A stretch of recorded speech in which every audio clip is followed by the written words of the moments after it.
Have you ever watched a woman sitting by herself in a crowded restaurant, not looking at her phone, just eating her soup, and felt a strange kind of pity mixed with intimidation? It is a specific look, isn't it? Most men see a woman without a companion and immediately assume there is a deficit, a space waiting to be filled by someone like them. We project a narrative of waiting onto her silence because we are terrified of the alternative. I remember seeing this dynamic play out years ago at a small café in Chicago, where the rain was hitting the glass so hard you could barely hear the music. A woman sat in the corner with a heavy wool coat draped over the chair next to her, effectively claiming the space for a ghost.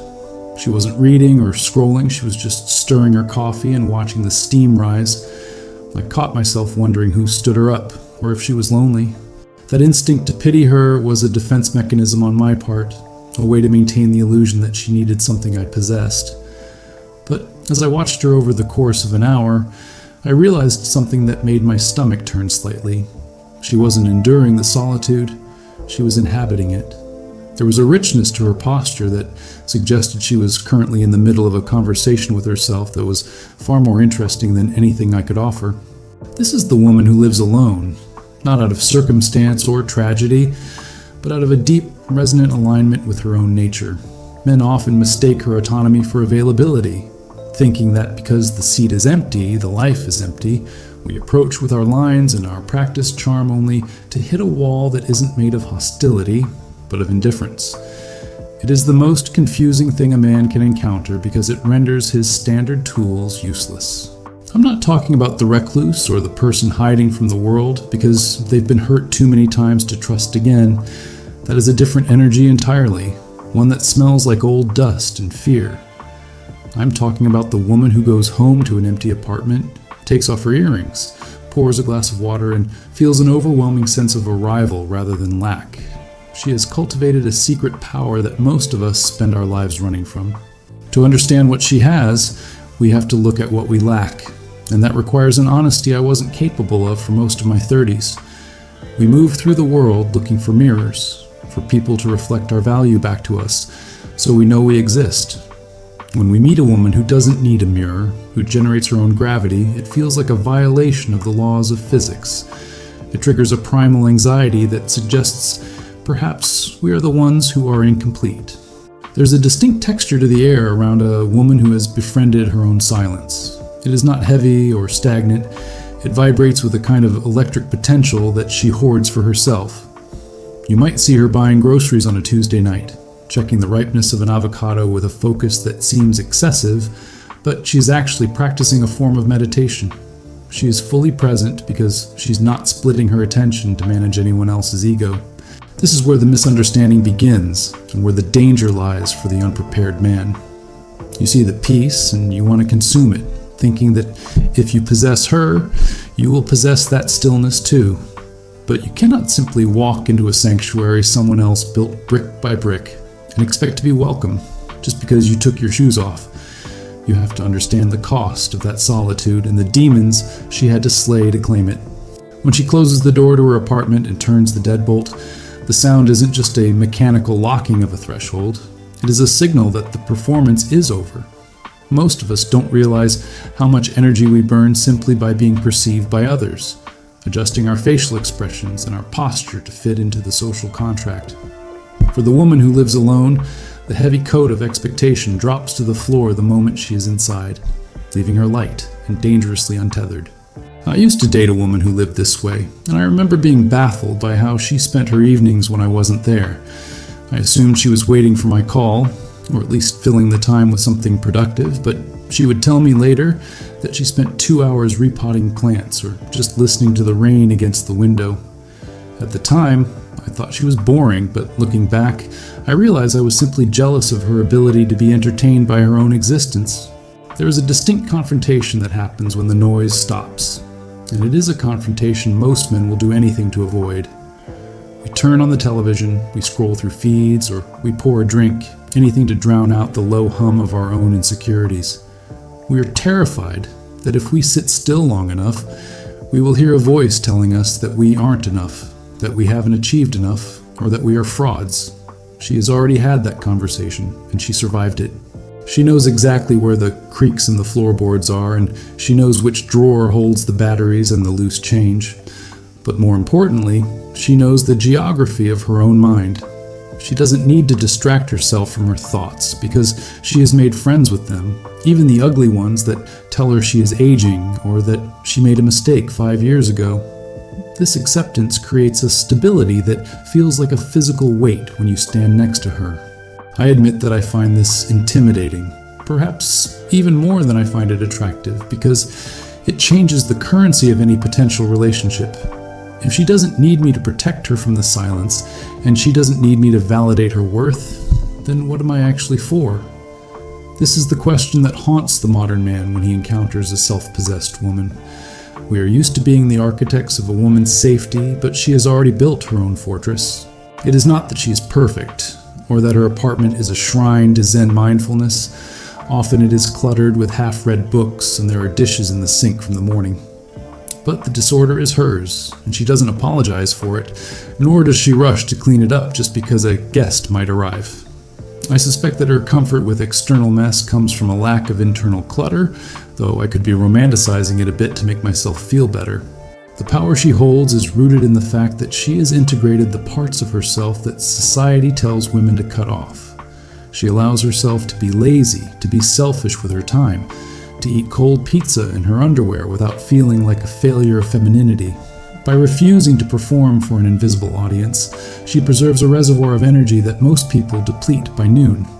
This is why she looks at you with those clear, unhurried eyes. But there is a catch to this solitude, a price that must be paid, and it is not what you think. You might assume the cost is loneliness or a lack of intimacy, but the real cost is a hardening of the boundaries. When you live alone long enough, you develop a specific way of doing things, how the towels are folded, how the coffee is ground, and letting someone else into that ecosystem becomes a violent act of disruption. You enter her space and immediately feel like a bull in a china shop, even if you are being careful not to touch the walls. I remember staying over at a woman's place in my late 20s and realizing that my mere presence was changing the air pressure in the room. I put my keys on the wrong table or I left the toilet seat up. Cliché, I know, but it mattered. And I saw a flicker of irritation in her eyes that she quickly suppressed. It wasn't about the keys, it was about the flow. We men are conditioned to believe that our presence is a gift, a stabilizing force that brings order to chaos, so when we encounter a woman who views our presence as a slight logistical burden, it hurts our ego in a place we didn't know existed. She doesn't look at you with that desperate gratitude we secretly crave. She looks at you like a cat watching a new piece of furniture being moved in. She is calculating whether you are worth the adjustment to her routine. I often tried to help her, fixing a wobbly chair leg or offering to carry the heavy groceries up the stairs, thinking this was my ticket to deeper intimacy. But she would just say, "Thank you," in a way that sounded polite rather than relieved, which made me feel surprisingly useless. I realized later that I was trying to buy my way into her life with utility because I didn't trust that I was enough just as a person. I was projecting my own need for validation onto her chores. There is something specifically revealing about how a woman who lives alone sleeps when you aren't there. She doesn't curl up on the edge of the mattress to leave room for a ghost. She sprawls, taking up the center, claiming the diagonal. When you share that bed, you are physically encroaching on her territory, and she has to consciously retract her limbs to make space for you. That physical retraction is a metaphor for the compromise she makes, and she is always weighing the cost. The most unsettling part happens when you leave in the morning to go to work. You'd expect her to look wistful or sad, standing in the doorway watching you go, but instead, you catch a glimpse of something else entirely. As you turn the corner, you might see her shoulders drop. Not in sadness, but in relief. She turns back to her sanctuary, to her half-finished painting or her cold coffee, and reconnects with the primary relationship of her life, the one with herself. This relief she feels is the secret power men cannot understand because it suggests that we are optional. We are the garnish, not the main course. And for a man raised on stories of being the hero who saves the day, this is a quiet devastation. It forces us to ask a terrifying question. If she doesn't need me to complete her, then why would she choose me at all? This shift from necessity to choice changes everything, and it demands a level of maturity that most of us are faking. There was a time when I thought I could break down that self-sufficiency, crack it open like a walnut to get to the soft vulnerability inside. I tried to manufacture crises, small dramas where I could swoop in and be indispensable. Maybe the car wouldn't start, or there was a leak in the ceiling.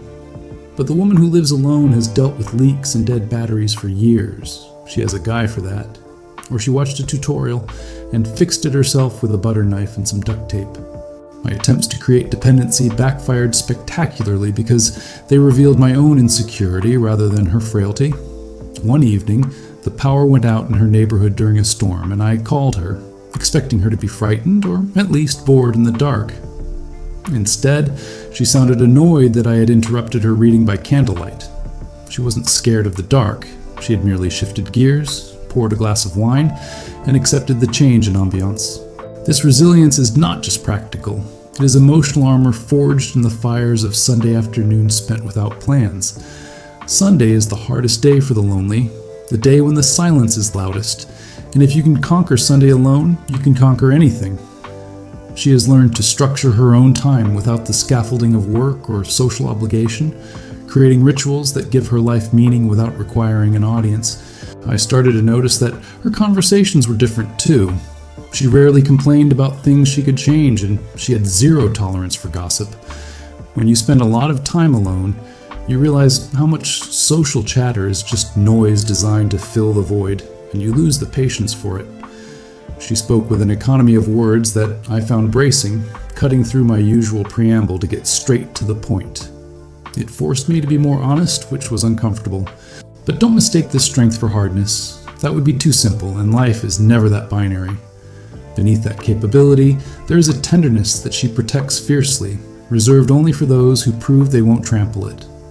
I saw it once when she was caring for a sick neighbor's dog, the way her voice softened and her hands moved with such gentle precision. It was a reminder that she wasn't incapable of nurturing. She was just selective about where she poured that energy. This selectivity creates a high barrier to entry, a velvet rope that keeps out the tourists and the time wasters.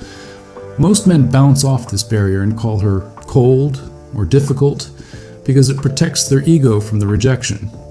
But if you're willing to stand there and wait to be examined and found wanting and still stay, you might be invited in. And being invited into that world is a privilege, not a right. The tension lies in the fact that you can never fully own her. And for a man, that lack of ownership is a constant low-level ache.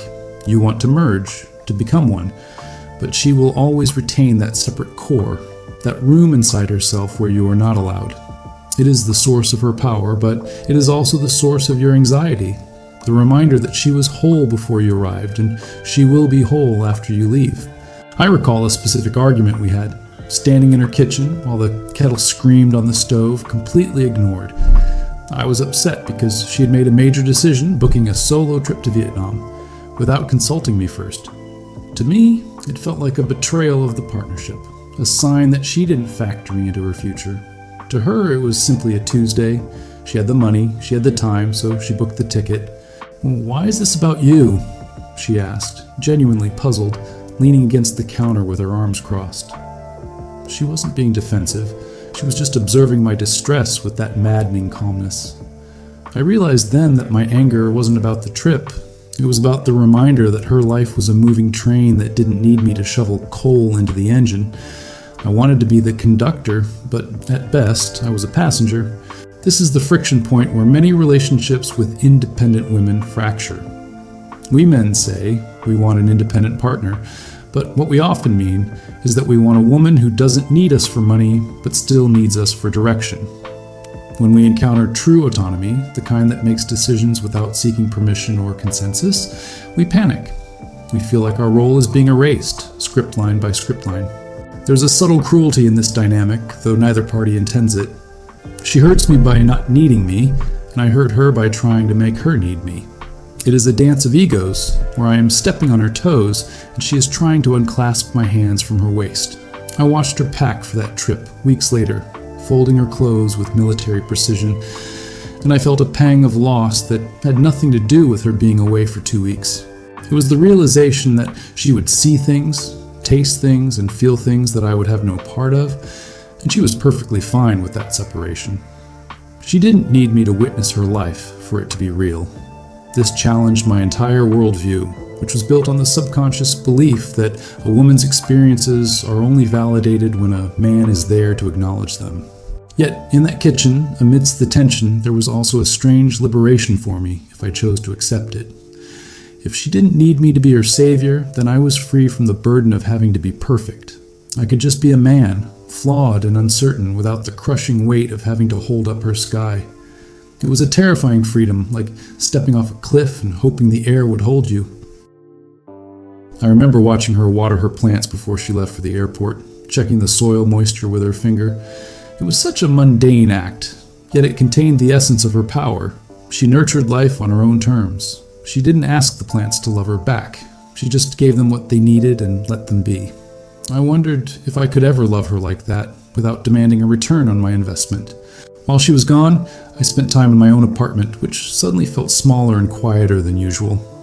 I found myself trying to mimic her routine, lighting a candle at dinner or leaving my phone in the other room, but it felt like a performance, a cargo cult ritual where I copied the form but lacked the spirit. I realized that her power wasn't in the actions themselves, but in the internal permission she had granted herself to matter.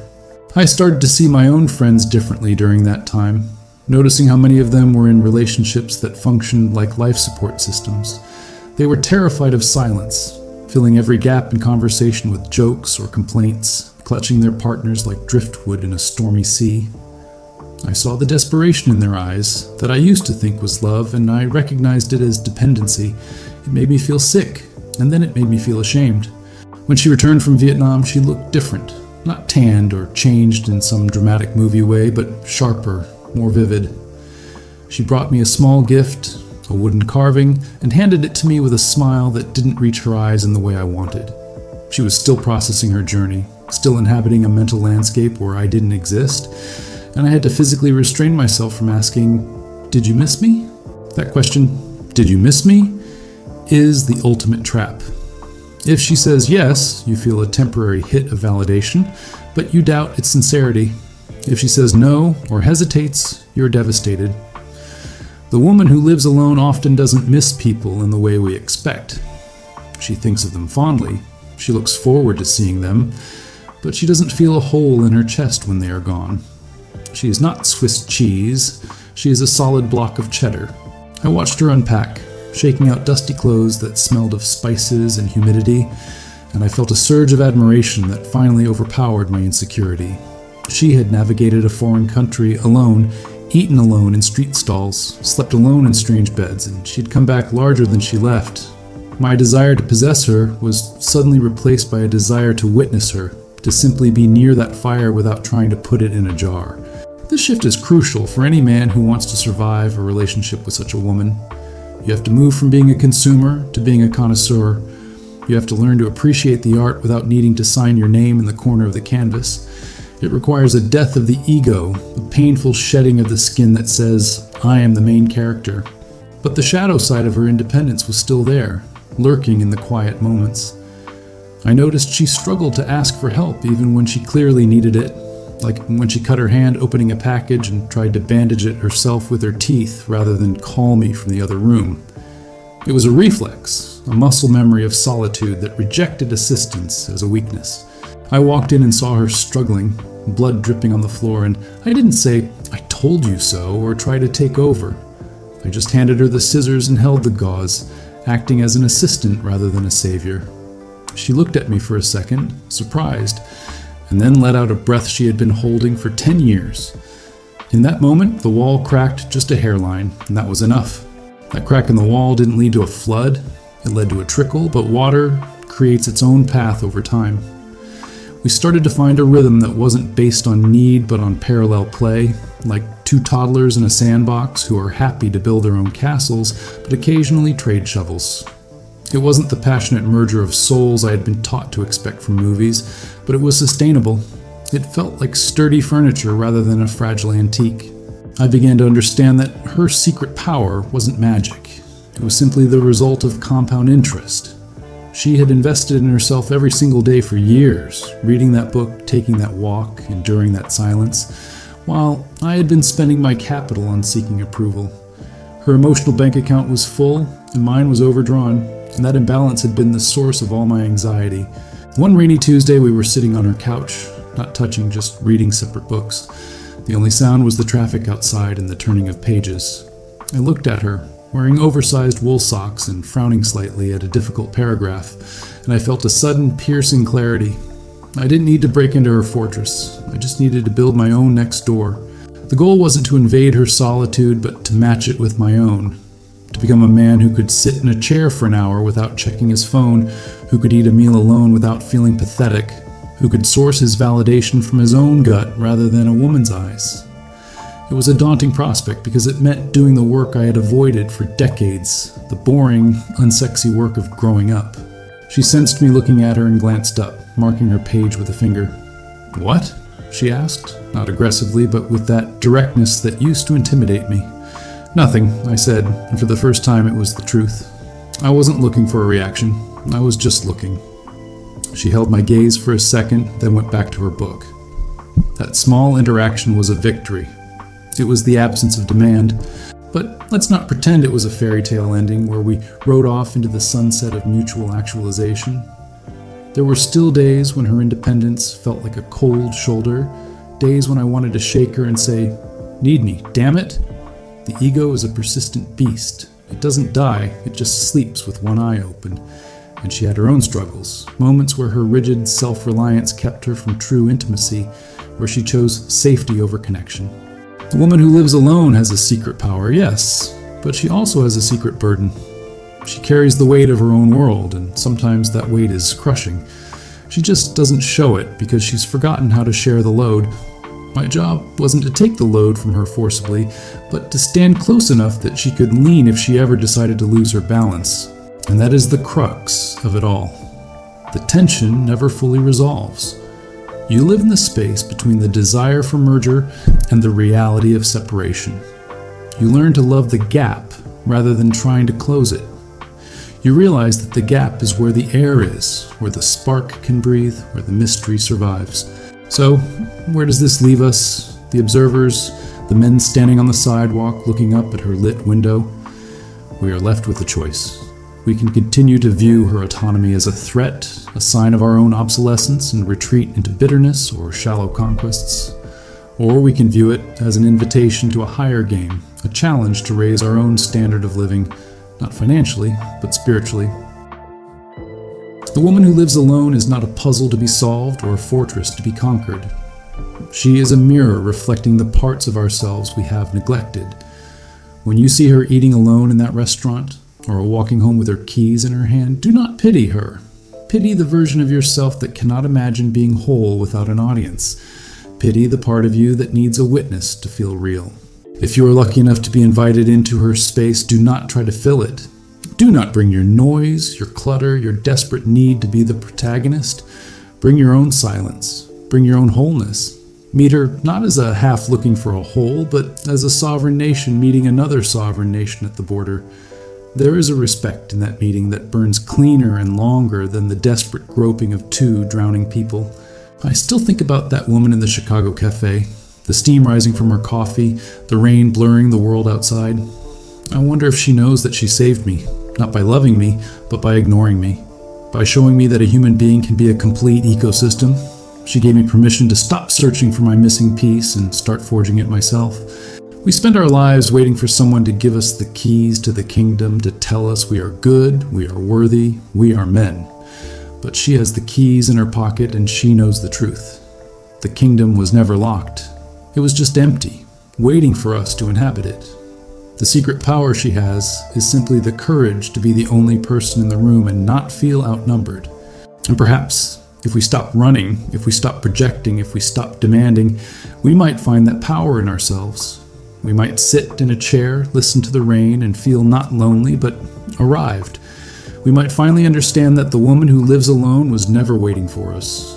She was waiting for us to catch up.